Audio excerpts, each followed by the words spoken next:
Gusto mo ba makita si Apo Wang-od? Tara na sa Buskalan! Ang Buskalan Kalinga ay kilalang bayan ng mga tattoo artist, lalo na kay Apo Wang-od. Ang kanyang traditional na batok tattoos ay isang malaking atraksyon. Ang travel time from Manila to Buskalan will take 10 to 12 hours. Depende pa yan sa mga stopover nyo sa Banawe or kung dadaan pa kayo ng Baguio. Magandang tanawin at mga bundok ang makikita sa Buskalan. Perpekto para sa mga mahilig sa kalikasan at trekking. Meron na rin nga pala ditong zipline na install ng local government. Layunin nitong mapalakas ang turismo sa lugar habang nagbibigay ng masayang karanasan sa mga bisita. At nagbibigay sa kanila ng karagdagang kita. Laking pasalamat din kay Robin Padilla na nagpagawa ng tulay sa Buskalan. Ang tulay ay bahagi ng kanyang proyekto upang makatulong sa mga residente at mapabuti ang access ng kanilang komunidad. Ang dating trekking na may tawid ilog for 1.5 hour ay 30 to 40 minutes na lang. Sa pagtatato naman, ang mga malalaking designs ay ginagawa ng mas mga nakababatang mambabato. Dahil si Apo Wang-od ay tumatanggap na lamang ng kanyang signature design na 3 dots. Karamihan nga pala ng mga transient dito sa Buskalan ay nagbibigay ng unlimited coffee at unlimited rice. Wala rin signal or data sa Buskalan kaya mai-enjoy mo talaga ang serenity ng lugar at ang bonding ninyong magkakasama. May mga nag-o-offer ng Wi-Fi Starlink connection Na may charge na per hour or per day. pero hahanapin mo kung saan ang magandang signal ay ideal lamang to para sa mga phone connections. Sa pagpapatato naman kay Apo Wang-od, ito ay ginagawa by group at meron ding pila na sinusunod. Maging pasensyoso rin po sa pag-iintay. Dahil napakarami talagang nagpapatato sa kanya, lalo na pag weekend. Maswerte na lang kami na kahit masakit ang ulo niya ay talagang nagtattoo pa rin siya. At after niya makita ang apo niya, naging good mood siya. Can you imagine 107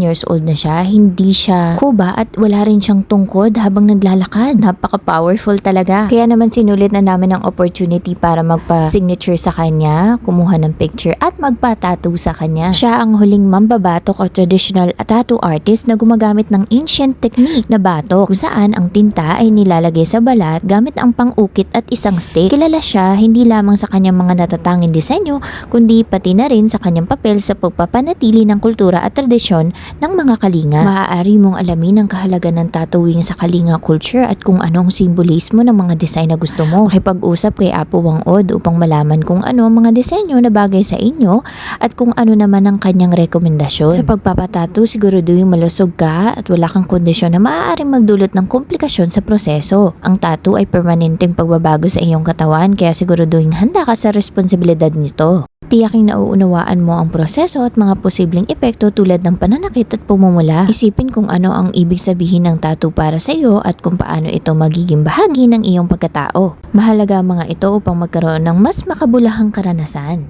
Sa pagbisita mo dito, siguro din magdala ng tubig at snacks at magsuot ng komportabling damit. Mag-ingat sa mga daan lalo na kung maulan. At ayan, ngayon alam mo na kung ano ang i-expect mo sa pagpunta mo sa Buskalan. Enjoy sa iyong pagbisita at huwag kalimutang subukan ang mga traditional na tattoo ni Apo Wang-od. Salamat sa panonood. Hanggang sa muli!